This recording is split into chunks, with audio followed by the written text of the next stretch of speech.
Hello. What you will learn in this lecture: infections of bones and joints.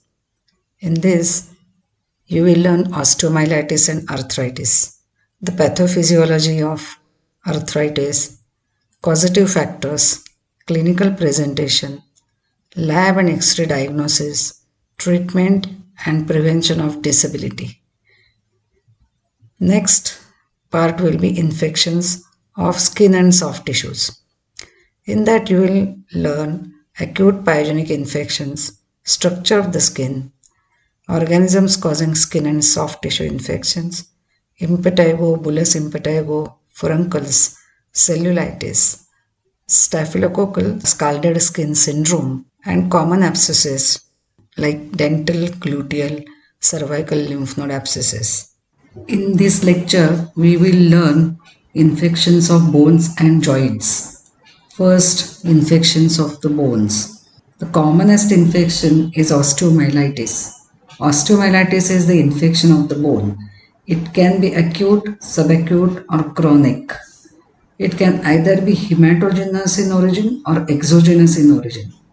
Bloodstream infection is the most common, but increasing incidence of accidents and open injuries and compound fractures are becoming common, and hence the exogenous infection is also rising.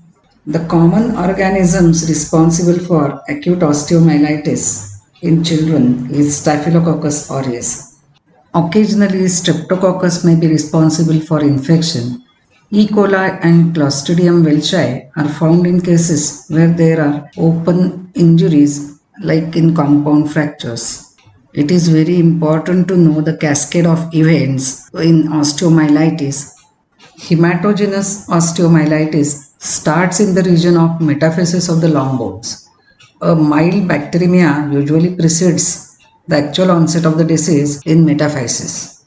The history of recent trauma is important localizing factors for infection in the metaphysis of the bone. Even if the injury to the bone is not open injury, still the trauma causes hemorrhage and cell destruction in that region, thereby reducing the tissue resistance. The microorganisms multiply in metaphyseal region and an inflammatory edema is set up and virtually results into an abscess. The abscess then rapidly spreads to the medullary canal of the bone, filling up the whole interior of the shaft with pus. The infection then spreads through the Haversian canal system to the periosteum. The pus gets under the periosteum, lifting the periosteum of the bone, resulting in the subperiosteal abscess. As the subperiosteal abscess lifts the periosteum of the bone, it cuts off the periosteal vessels to the cortex of the bone and thereby the blood supply of the bone. The bone underneath becomes dead and develops into a sequestrum.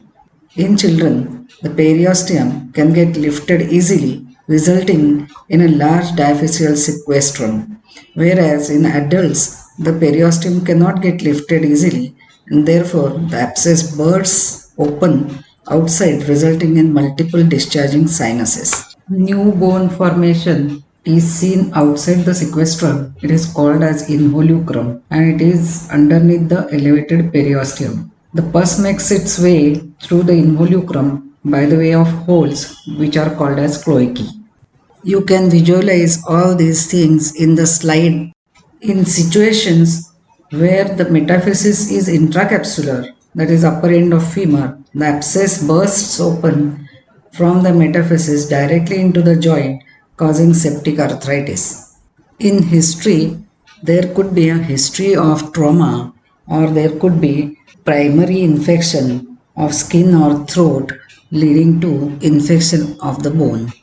In acute stage of the illness, the child presents with high fever, headache, restlessness, irritability, dehydration. In rare neglected cases, there may be signs of toxemia. The affected limb is held in a position of rest and comfort, that is flexion of the adjacent joints, that relaxes the capsule of the joint and gives some relief from pain. When the capsule of the joint is relaxed, it can accommodate more fluid. Generally, a sympathetic effusion is present along with osteomyelitis. The limb is very much tender at the focus of original infection, that is metaphyseal end of the bone. Handling and movement of the affected limb elicits severe pain. Therefore, the child resists the examination and even changing diaper or clothes. Acute osteomyelitis has to be differentiated from acute pyogenic arthritis, acute rheumatism, hemophilia, and earlier the initial phase of polio before paralysis used to look like this. So nowadays you cannot appreciate this, but this was once upon a time a very common condition, mimicking pseudo paralysis in the initial stages because of severe pain in the limb. In acute pyogenic arthritis, the signs and symptoms are more to the joint than to the bone. Swelling and tenderness are localized to the joint. Joint effusion is seen as in acute osteomyelitis. The muscle spasm and restriction of joint motion are more prominent, and aspiration of the joint fluid will yield a pus, which is indicative of pyogenic arthritis. In acute rheumatism, the onset is more gradual with pain in the joints and they are fleeting in character, involving more than one joint at a time. ASO titer will be raised. Response to aspirin is very good. In hemophilia, a bleed into muscle or joint may produce pain and swelling and marked tenderness locally, and history of bleeding diathesis will be there to differentiate. Investigations. In initial stage, the investigations will be supportive to the diagnosis. Raised WBC count to the tune of more than or up to 20,000 per cubic millimeter. Raised ESR will be supportive. Blood culture may isolate the causative organism. X-ray of the affected limb has to be taken in order to rule out other conditions, as the initial signs of periosteal reaction to appear on X-ray would take longer, maybe 7 to 12 days after the onset of the illness. A technetium 99M bone scan will show increased uptake by the infected bone earlier than the changes on the plain X-ray. So in small children, it will be of more benefit to diagnose it early. Treatment of acute osteomyelitis. The most important factor in the successful management of this condition is early diagnosis. At the first suspicion of acute osteomyelitis, the child should be admitted and investigated.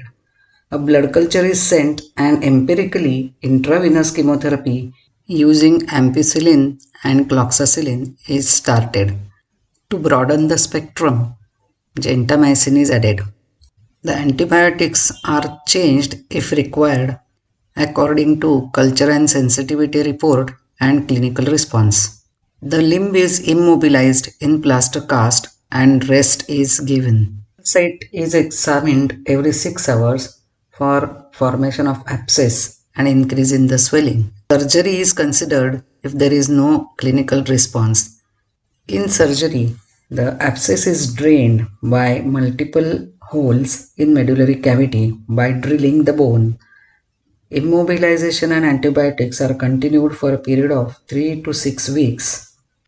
Completion of proper antibiotic treatment is most important because inadequate treatment leads to chronic osteomyelitis.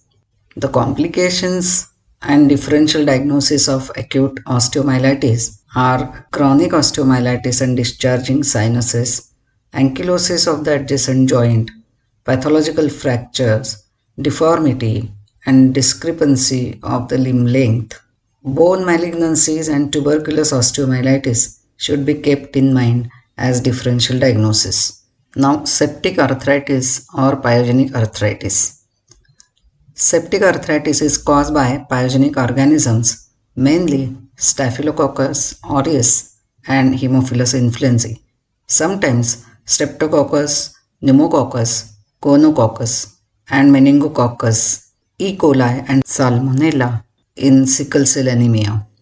The routes of infection are hematogenous or primary focus, or from genitourinary, respiratory, umbilical sepsis in neonates, penetrating wounds in accidents and compound fractures, and open wounds. It can be an extension of metaphyseal infection in acute osteomyelitis when the metaphysis is intracapsular, as we have talked earlier. It can be appreciated in the figure in the slide. Clinical manifestations will be similar as in case of acute osteomyelitis, but the symptoms will be more related to joint than to the bone. The joint will be held in flexed position to relieve pain because in this position the capsule of the joint is relaxed and it can accommodate more fluid. In case of hip joint affection, the limb is held in flexion, abduction, and external rotation. This position gives some relief from pain.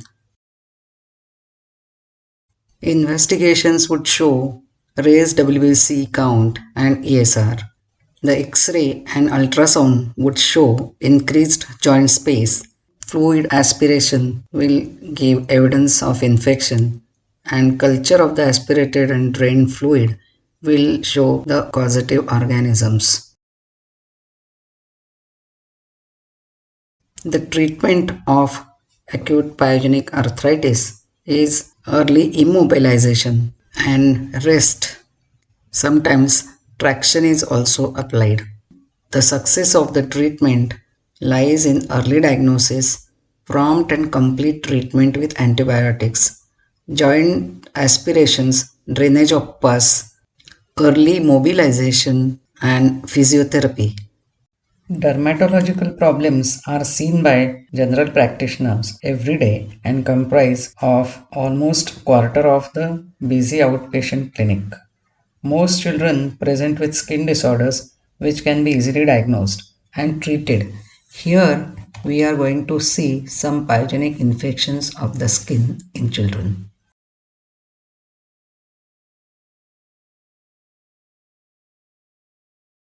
First, we will consider impetigo contagiosa.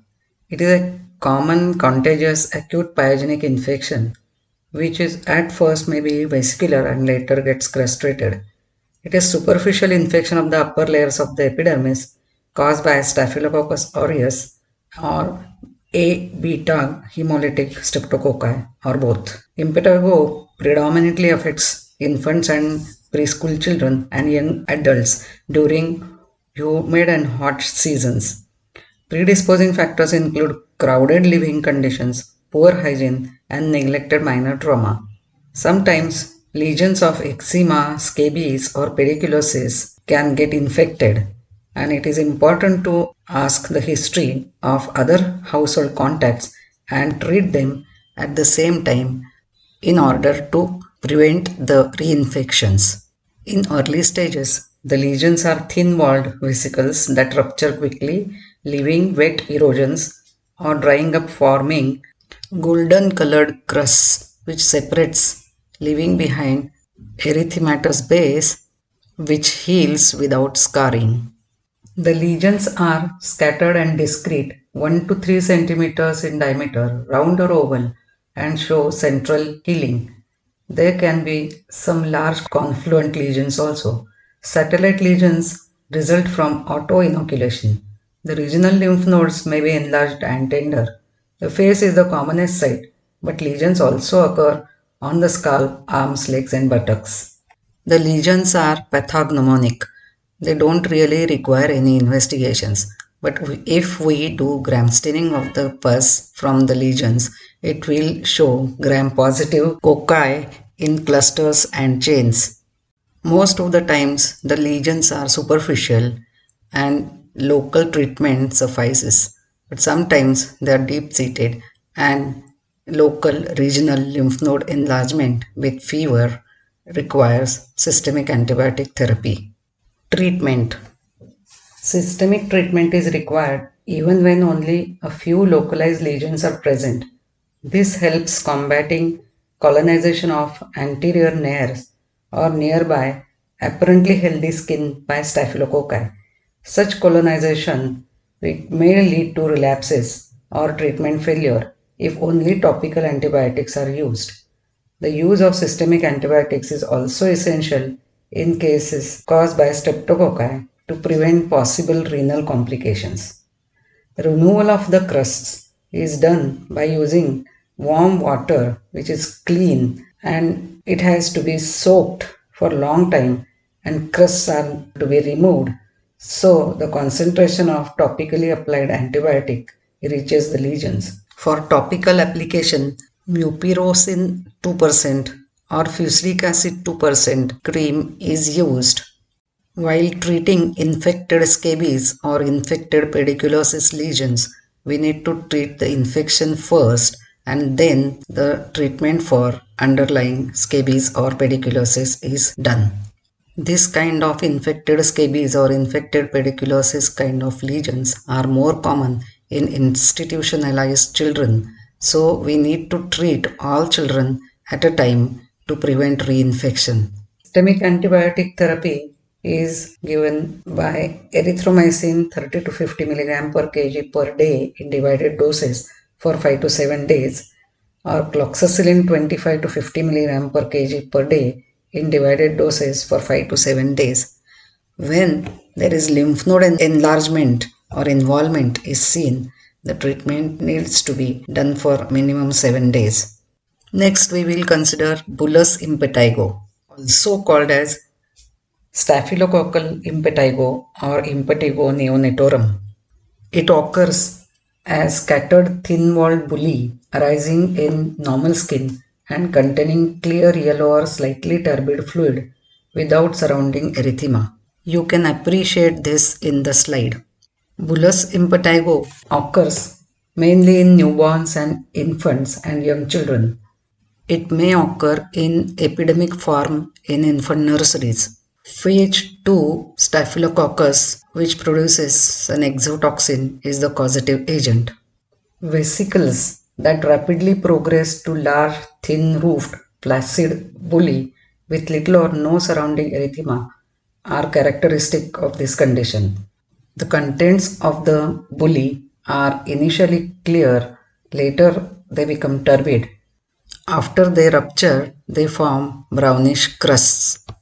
Central healing with peripheral extension gives rise to circinate lesions. These lesions can be better appreciated in the slide. Gram staining of the fluid from the vesicles in early stages shows gram-positive cocci in polymorphonuclear leukocytes. If culture is done, it shows Staphylococcus aureus. Treatment.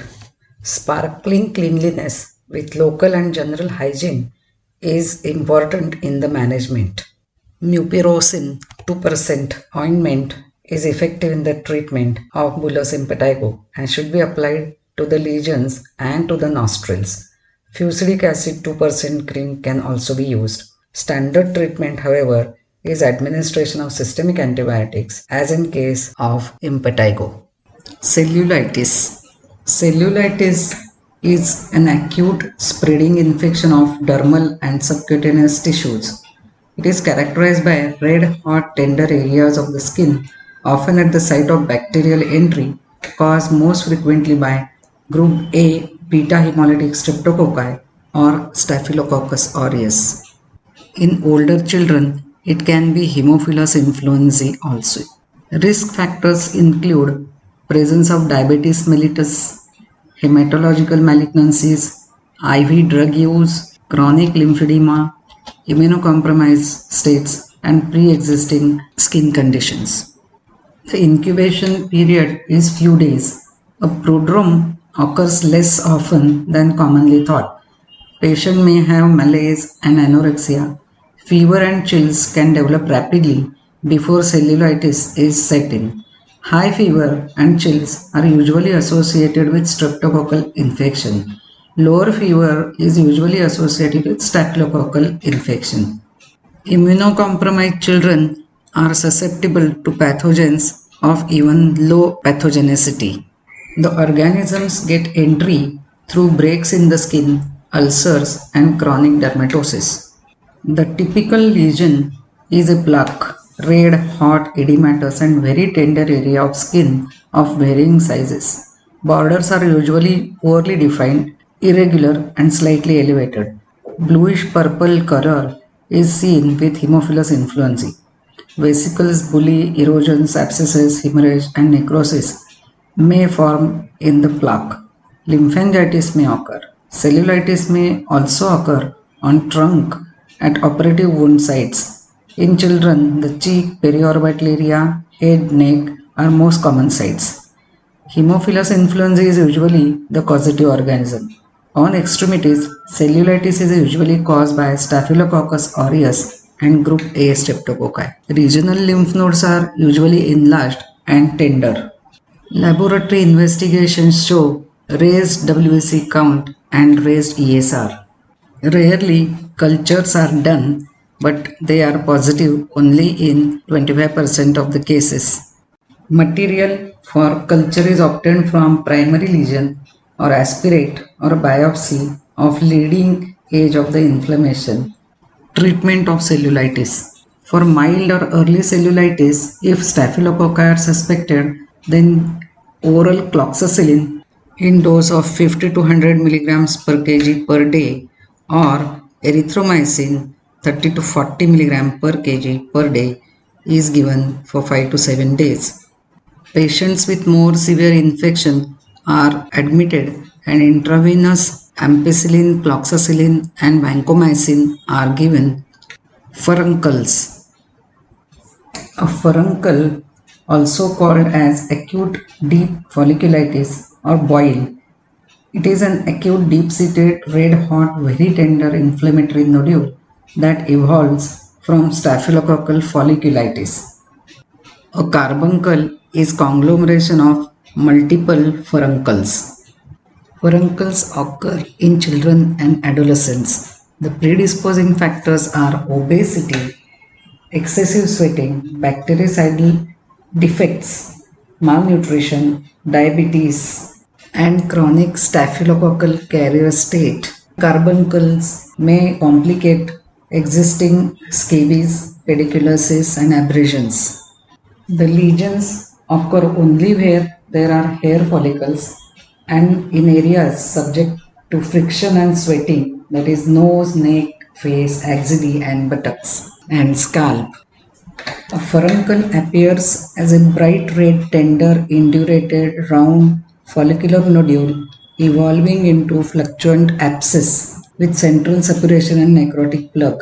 The abscess ruptures, discharging purulent necrotic debris and forms an ulcer with erythematous halo. The ulcer heals, leaving a scar. There may be isolated single lesion or discrete lesions, as shown in the slide. The treatment consists of warm compresses and systemic antibiotic therapy. Cloxacillin, erythromycin, or cephalosporin should be given orally or IV depending upon the severity of the case. When the furuncle becomes localized, incision and drainage of the pus has to be done, followed by local application of mupirocin ointment or cream. Recurrent furunculosis can be associated with diabetes and children should be investigated if they have recurrences. Abscesses. If the localizing capacity of the body is good and the resistance is good and antibiotics are started early in the course of cellulitis, the localization takes place in form of abscess. When the abscess starts fluctuating, the treatment is given in form of incision and drainage of the pus under the cover of antibiotics. Dental and gluteal abscesses are common in children. Gluteal abscesses can result from scratching of the perianal skin in worm infestations. Sometimes injection abscesses also result from faulty injection techniques and unsterile methods used. The safe injection areas are given in the slide. Staphylococcal scalded skin syndrome is a toxin mediated epidermolytic disease characterized by erythema and widespread detachment of the superficial layers of the epidermis, resembling the effects of scalding. The localized form is called as bullous impetigo and generalized form extensive epidermolysis and desquamation is SSSS, that is staphylococcal scalded skin syndrome. This mainly occurs in infants and children and immunocompromised children. Initially, there may be low grade fever and child is irritable. In 1 or 2 days, the typical lesions develop.